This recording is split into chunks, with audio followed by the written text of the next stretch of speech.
बहुत सारे बच्चों का ये डाउट था कि यार हम डीएसए पढ़ रहे हैं या फिर डेवलपमेंट पढ़ रहे हैं या फिर कुछ एक्स्ट्रा चीज़ें कर रहे हैं, बट प्लेसमेंट्स में जब एक्चुअल राउंड्स होते हैं तो एक एप्टीट्यूड का भी टेस्ट होता है जिसको बच्चे एप्टी भी बोलते हैं, राइट। आपने आई थिंक टीवीएफ की वो वीडियो भी देखी होंगी जिसमें एप्टी राउंड की बात हो रही होती है। तो ये एप्टी या फिर एप्टीट्यूड होता क्या है?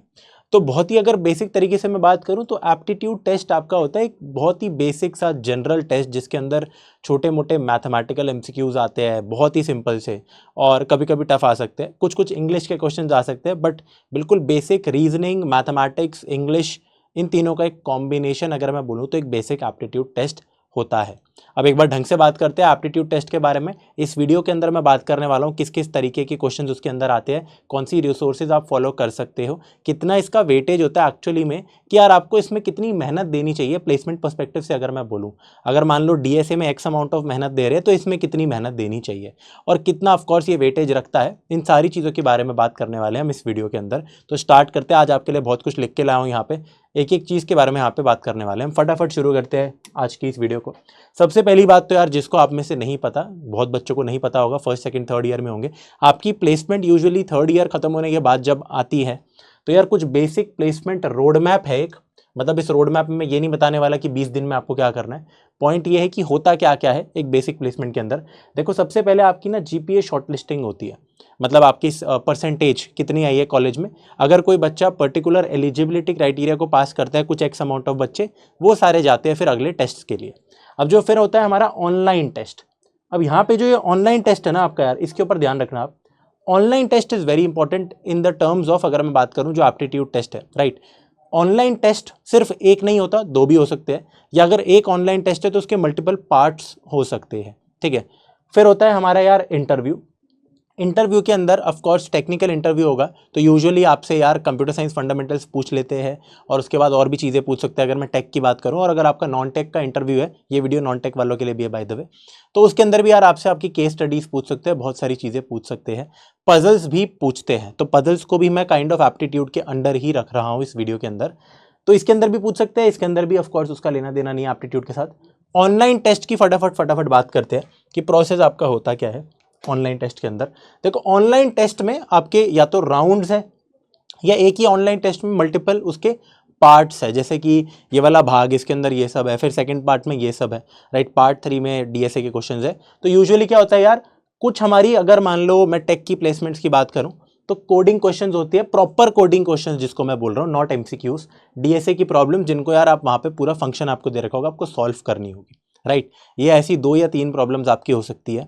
एक तो ये चीज़ हो गई, कभी कभी इसके अंदर एसक्यूएल के क्वेश्चंस भी डाल देते हैं कुछ कुछ कंपनीज।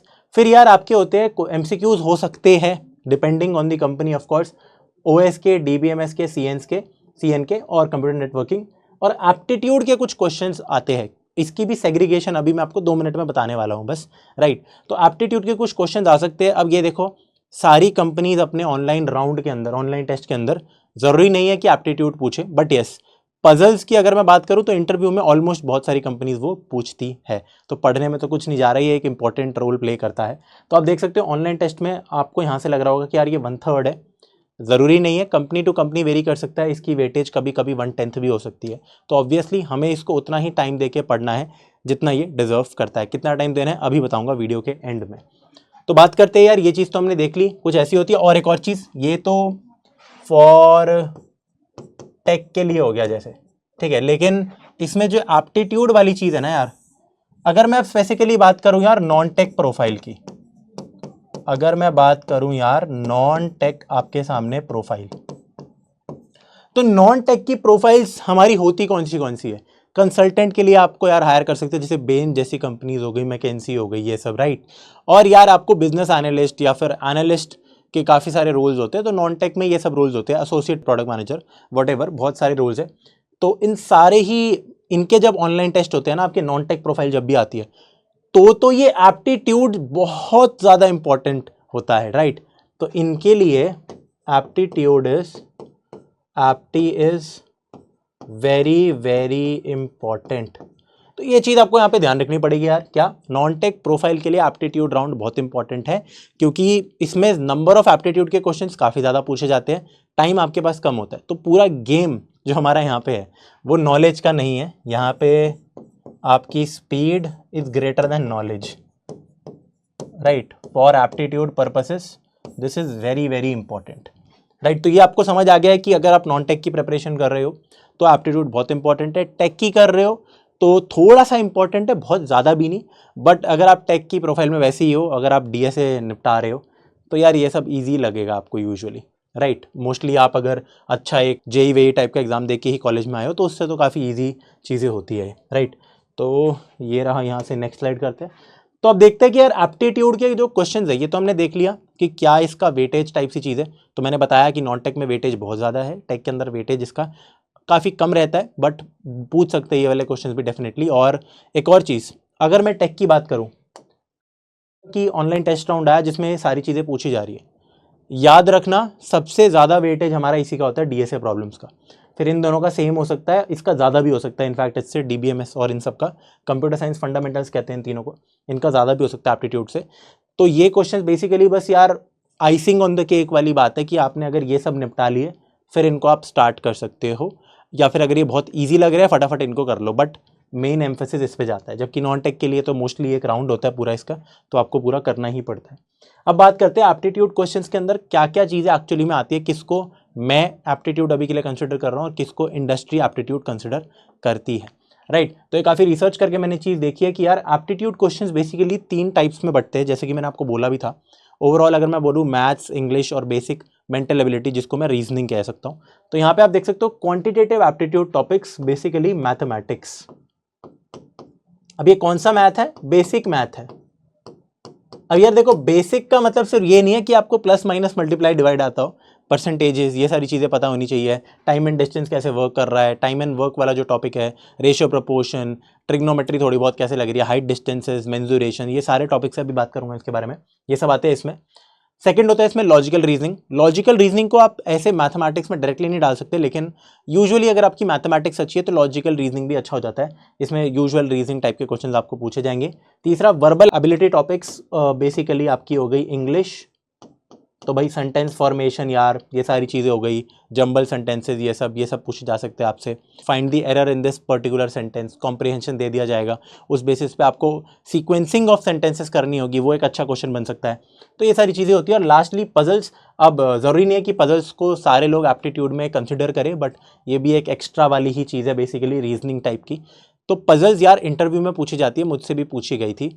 ये तो बहुत ही ईजी है, इसके बारे में आपको बताऊंगा ये कैसे करना है। पर्टिकुलर रिसोर्स पे आपको जाके निपटा देने हैं, और ऐसा नहीं होता कि नई पजल पूछी जाएगी, हमेशा सेम पूछी जाती है। अब बात करते हैं यार क्वांटिटेटिव एप्टीट्यूड टॉपिक्स, मैथमेटिक्स के अंदर क्या क्या चीज़ें आ सकती है हमारी, ठीक है। तो HCF LCM, ये था बेसिक मैथ्स, मेरा मतलब इतना आपको पता होना चाहिए यार। अगर आपको HCF LCM निकालने में ही सदियाँ लग रही है, टाइम बहुत लग रहा है, तो दिक्कत हो सकती है। इसके ट्रिक्स टिप्स देख लिया करो, ऐसे मिल जाएगा यूट्यूब पे सब कुछ फ्री में। टाइम एंड वर्क, ये एक इंपॉर्टेंट टॉपिक है। अभी भी आप में से बहुत सारे बच्चों को इसमें दिक्कत होती होगी कि फॉर एग्जांपल यार 3 लोग मेरे पास है, वो इस पर्टिकुलर घर को बना रहे हैं 4 दिन के अंदर। तो आपसे पूछा गया है कि अगर मेरे पास 10 लोग जाएंगे तो कितने दिन में मेरा पूरा काम निपट जाएगा। तो ऑब्वियसली वो मल्टीप्लाई नहीं होता, समझ रहे हो ना यार। ये वाली चीज़ आपको पता होनी चाहिए कैसे काम करती है, इसके क्वेश्चन निपटा देना। अगेन क्लास 10th में लीनियर इक्वेशन इन 2 वेरिएबल में बहुत सारे ऐसे क्वेश्चन इसके पड़े हुए थे, जिसमें सारी वेराइटी कवर हो जाती थी बाय द वे, ठीक है। तो ऐसा भी नहीं है कि रिसोर्सेज ढूंढनी पड़ रही है आपको, बहुत ही बेसिक बातें हैं, राइट। फिर स्पीड एंड डिस्टेंस। अब देखो फिजिक्स भी मेरा उतना ही यूज हो रहा है, रिलेटिव वेलोसिटी का बहुत ही बेसिक चीज शायद यूज हो सकती है, बट यूजुअली स्पीड डिस्टेंस कितना, ये ट्रेन यहाँ से यहाँ गई, ये बोट यहाँ से यहाँ गई, इस प्रकार के क्वेश्चंस पूछे जाते हैं। काफी फेवरेट होते हैं, ये तो आते ही आते हैं ये, और ये तो देखो आएगा ही आएगा, ये तो बेसिक हो गया जो सब में यूज आएगा। फिर बात करते हैं यार, आपको you should have an idea कि भाई परसेंटेज क्या होता है। अब ऐसा ना हो कि आपसे पूछे कि भाई 500 का 10% बताओ, आपको वही नहीं पता। तो ये सारी चीज़ें आपको बेसिक चीज़ें नॉलेज होनी चाहिए। रेशियो एंड प्रोपोर्शन के बारे में छोटी छोटी चीज़ें पता होनी चाहिए आपको, राइट। Profit and loss. और एक और चीज़ यार, एज से रिलेटेड भी क्वेश्चन पूछ सकते हैं कि आपने वो मीम और वो सब भी देखा होगा। आई थिंक RD शर्मा की एक फ़नी वीडियो थी, एक उनके ऊपर वो बना था स्पूफ, तो उसमें था ना कि आज से 10 साल पहले मेरी उम्र इतनी थी एंड ऑल, राइट। तो ऐसे टाइप के क्वेश्चंस यार आपको पता होने चाहिए, वो आने चाहिए। वो हो गया। प्रॉफिट एंड लॉस के बारे में पता होनी चाहिए, यानी कि SP CP, profit percent, loss percent, सारी चीज़ें, सिंपल इंटरेस्ट, कंपाउंड इंटरेस्ट, सब कुछ। तो ये बेसिक 8वीं 9वीं की मैथ्स है यार, उससे ज़्यादा नहीं है। फिर बात करते हैं मेंसुरेशन की। भाई अब भाई तुम्हें ये तो पता होना चाहिए ना कि भाई पाई आर स्क्वायर होता है एरिया का सर्कल, ठीक है। तो ये बेसिक बातें हैं। और भी इनफैक्ट 3D की भी मेंसुरेशन आनी चाहिए, 3D एज इन की भाई स्फेयर की वॉल्यूम 4/3 पाई आर क्यूब, ठीक है। तो ये सारी चीज़ें आपको भी आनी चाहिए, अगर मेरे को भी याद है तो आपको भी याद होनी चाहिए, ठीक है। ये क्वेश्चंस अगेन मैं कुछ पे ना यार स्पेसिफिक मार्क लगा देता हूँ जो मेरे हिसाब से थोड़ा ज़्यादा पूछा जा सकती है, जैसे कि टाइम एंड वर्क का क्वेश्चन हो गया, क्योंकि it takes time to solve sometimes. Speed and distance के ट्रेन बोट इन सब के क्वेश्चन हो गए। फिर यार ये ट्रिग्नोमेट्री, बेसिकली अगर मैं बात करूं हाइट एंड डिस्टेंस के क्वेश्चन आपसे पूछे जा सकते हैं ज्योमेट्री के कुछ ना कुछ, ठीक है, कि angle of elevation and all. तो ये जरूर ट्रिग्नोमेट्री बेसिक मतलब आपको 30 डिग्री 15 डिग्री 45 डिग्री ये सब याद होना चाहिए, राइट। 15 तो आई थिंक बेसिक नहीं है, बट √3 - 1/2 √2 करके होता है साइन 15। एनीवेज आपको भी यार पता होना चाहिए, बहुत सिंपल होता है। फिर बात करते हैं यार आपको basic AP GP arithmetic progression geometric progression, एक बेसिक सीरीज सीक्वेंस, ये सारी चीज़ें पता होनी चाहिए। लॉगरिदम पढ़ लेना यार ये एक ऐसी चीज़ है, ये ज़रूर पढ़ लेना। काफ़ी बच्चों ने यार ले नहीं रखा होता लॉग, मतलब बेसिकली 11th 12th में उन्होंने ढंग से मैथ्स नहीं पढ़ रखी होती या कोचिंग में नहीं पढ़ रखी होती, हालांकि ये तो फिर भी आना ही चाहिए। लॉगरिदम पढ़ लेना यार, ये ऐसी बेवकूफ़ बनाने के लिए इसका आसान सा क्वेश्चन पूछ लेते हैं। PNC प्रोबेबिलिटी यार देखो, इसके कुछ स्टैंडर्ड क्वेश्चंस कर लेना एग्जाम में जब आए ना, एप्टीट्यूड टेस्ट में लास्ट में करना यार, ये थोड़े हार्ड टॉपिक्स होते हैं कंपैरेटिवली। और फिर ये फ्री के कुछ टॉपिक्स होते हैं, इनकी ट्रिक्स देख लेना, क्लॉक्स कैलेंडर्स, मतलब आज ये दिन है, अगर आपसे पूछ लिया जाए 2027 जनवरी 25 को क्या डे होगा, तो ये सारी चीज़ें फॉर्मूले होते हैं, देख लेना आराम से मिल जाएगा। और सिंपल कोडिंग डिकोडिंग की प्रॉब्लम्स, राइट। तो ये हो गया हमारा मेन मैथमेटिक्स का सेक्शन। अभी तो कहाँ से पढ़ना है बताऊंगा, बहुत सिंपल है वो भी।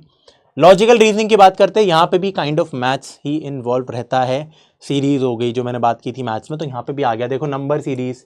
यहाँ पे नंबर को अल्फ़ाबेट्स के साथ डाल देंगे, सिंबल्स के साथ डाल देंगे, एक इमेज बना के दे देंगे, अगली पैटर्न क्या होने वाली है इसकी। ऐसे टाइप के क्वेश्चंस आपने डेफिनेटली अगर स्कूल में IMO NSO ये सारे पेपर एक ना एक बार तो दिए होंगे ना यार, वही सारी चीज़ें उसका एक सेक्शन होता है ना, वही सेम चिपका देंगे। फिर स्टेटमेंट एंड कंक्लूजन भाई, और स्टेटमेंट एंड आर्ग्यूमेंट, ऐसे टाइप के क्वेश्चन आपसे पूछे जा सकते हैं। कोई बड़ी बात नहीं है, आपने कर रखा होगा, नाम आपको हार्ड लग रहा है बस, ये चीज़ आपने डेफिनेटली देख रखी होगी। असर्शन रीजन तो पक्का देखा होगा, हाँ ये रहा, ठीक है। तो ये सारी चीज़ें हो गई यार। और लॉजिकल वेन डायग्राम जरूर पढ़ लेना, सेट्स, ठीक है। तो सेट्स सबसे इंटरेस्टिंग टॉपिक है और फ्री के नंबर है बेसिकली, ठीक है। आगे बढ़ते हैं, फटाफट देखते हैं यार। अब वर्बल एबिलिटी यानी कि इंग्लिश में क्या पूछा जा सकता है, स्पॉटिंग एरर्स, ये पूछा जा सकता है, ये इंपॉर्टेंट नहीं है। एनीवेज यार कुछ कुछ बेसिक एंटोनिम्स सिनोनिम्स, मतलब थोड़ी बहुत इंग्लिश के वर्ड्स देख लेना, ज़्यादा हार्ड की ज़रूरत नहीं है।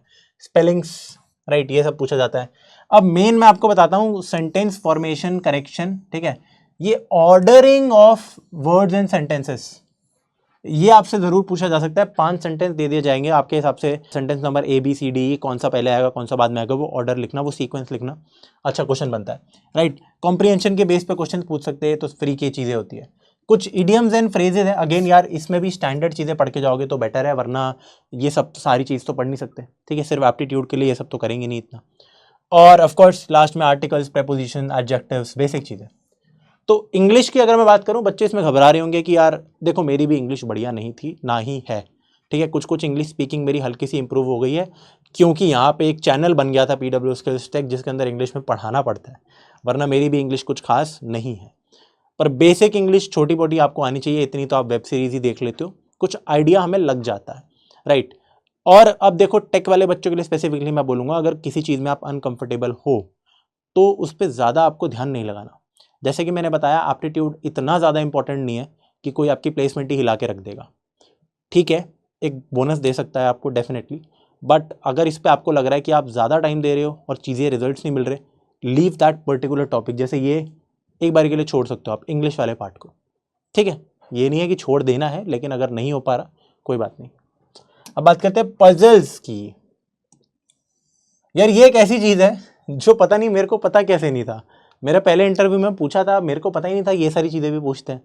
फिर मेरे को बाद में पता लगा कि यार ये स्टैंडर्ड पजल्स ही पूछी जाती है। पजल्स में यूजुअली आपको अच्छी पजल्स देंगे, ठीक है, गुड क्वालिटी पजल्स। अब गुड क्वालिटी से मेरा मतलब है कि काफ़ी ऐसा कम चांस होगा, अगर कोई अच्छी पजल आ गई और आपने आज तक कभी नहीं कर रखी, तो उसका होने का चांस बहुत कम हो जाएगा। एक बात सुनना, लेकिन एट दी अदर हैंड, ये तो पॉइंट है हमारा, लेकिन इससे इंपॉर्टेंट पॉइंट ये है कि कुछ स्टैंडर्ड पजल्स है वही पूछी जाती है, ठीक है। तो only the standard puzzles are asked. तो अगर आप YouTube चैनल पे जाओ, वो छोड़ो, आप गीक्स फॉर गीक्स GFG पे अगर जाते हो, वहां पे लिखो टॉप इंटरव्यू पजल जो माइक्रोसॉफ्ट, गूगल इन सब ने पूछी है, आप लिखोगे टॉप 20, टॉप 30 आ जाएगी, टॉप 100 आ जाएगी, 20-30 कर लो स्टार्टिंग की, यू आर डन। 99% ये चांस है कि उनमें से कोई पजल आपसे पूछी जाएगी, कोई एक, या उसी को थोड़ा सा मॉडिफाई कर देंगे बिल्कुल सेम कॉन्सेप्ट के साथ। तो ऐसी 20 से 30 पजल्स होती है जो आपको करनी होती है, दैट्स इट। कई बार पजल्स अच्छी होती है, मैं ये नहीं कह रहा ईजी, बहुत ईजी होगी, ठीक है, लेकिन अगर आपने एक बार कर रखी है उसके बाद it is a very easy concept, तो ज़रूर करके जाना। 1 से 2 दिन मैक्सिमम, एक ही दिन में हो जाएगा मेरे हिसाब से। और आई थिंक एक ना यार प्ले स्टोर पे ऐप भी है यार, प्ले स्टोर या भाई ऐप स्टोर, जो भी आप iOS यूज़ करते हो, तो इस पर एक ऐप है, आप डाउनलोड करना पजल्स के रिगार्डिंग कुछ, तो उसमें अच्छी अच्छी पजल्स है, और आप उसको गेम खेल के करते हो तो याद भी रहती है वो चीज़। और यही वाली पजल्स है जो कि इंटरव्यू में पूछी जाती है मजाक से हट के। जैसे एक बोट वाली पजल है, 4 लोग जाते हैं, इतना इतना टाइम लगता है, ये बहुत बार आपसे पूछी जा सकती है। तो पजल भी सॉर्टेड है आपका। फिर बात करते हैं रिसोर्सेज। जैसे कि मैंने आप बोला यार GFG पे जाके सीधा आप सर्च मारो कि भाई मेरे को एप्टीट्यूड प्रिपरेशन करनी है, यू आर डन, वहीं से आपको पूरा बता देगा क्या करना है। दूसरा, आप कुछ प्रीवियस, ये वैसे यहाँ मिल जाएंगे PYQs, लेकिन कुछ प्रीवियसली आस्क पहले से जो क्वेश्चन है वो करके चले जाना। तीसरा, अगर आपको थोड़ा और, जैसे अगर नॉन टेक की प्रिपरेशन कर रहे हो और ज़्यादा स्ट्रांग होना है, तो कैट का एप्टीट्यूड देना स्टार्ट कर लो। इसके सैम्पल पेपर्स, इसके PYQs फ्री में मिल जाएंगे यूट्यूब पे, राइट। MBA वाला करके चैनल है आई बिलीव यहाँ पे भी, और आराम से आपको सब कुछ मिल जाएगा वहाँ के एप्टीट्यूड में जाओ। गवर्नमेंट एग्जाम के एप्टीट्यूड टेस्ट में आप जा सकते हो, बट कैट वाला थोड़ा ज़्यादा इफेक्टिव होता है, उसका भी सिलेबस ऐसा ही रहता है। कैट की प्रिपरेशन नहीं करनी, बस एप्टीट्यूड देख लेना। और अगेन जैसे कि मैंने बोला, PW में से काफ़ी सारे चैनल्स हैं जहाँ पे एप्टीट्यूड पढ़ाया जाता है, जितने भी गवर्नमेंट बेस्ड एग्जाम्स हैं, एंड MBA वाला मैंने बोला कैट का एग्ज़ाम है। ये सारी चीज़ें आप ज़रूर पढ़ के जाना, तो आपका काम हो जाएगा पूरा का पूरा, right. So these are the resources and this is was our last slide. I hope आपको समझ आ गया होगा। चिल मार के रहो यार, एप्टीट्यूड कोई बड़ी बात नहीं है। नॉन टेक वालों के लिए अच्छी खासी बात है, टेक वालों के लिए कोई बड़ी बात नहीं है। बस अगर पढ़ लोगे तो बेटर है। इट इज़ ऑलवेज नाइस कि आप यार सारी चीज़ें प्रिपेयर करके ही जाओ, क्योंकि कभी कभी क्या होता है कि यार डिपेंड करता है, मैं सही बता रहा हूँ यहाँ पे अपने एक्सपीरियंस से भी, कि जैसे मेरा DSA सही था काफ़ी, बट जब मैंने DSA का पूरा क्वेश्चन वोश्चन कर भी लिया, देखो डिपेंड करता है कि इंटरव्यूअर आपसे पहले क्या पूछ रहा है। अगर सबसे पहले उसने ऐसी चीज़ पूछी, जैसे DSA पूछ लिया, आपने बता दिया, उसने कोई कंप्यूटर साइंस फंडामेंटल पूछा या उप्स पूछ लिया, आपने बता दिया, उसने तीसरी ये चीज़ पूछी एप्टीट्यूड का कुछ या पजल का, आप फिसल गए, तो दिक्कत नहीं है। वो यूजुअली स्टार्टिंग का उसने परफॉर्मेंस देखी तो वो कर पाता है ठीक।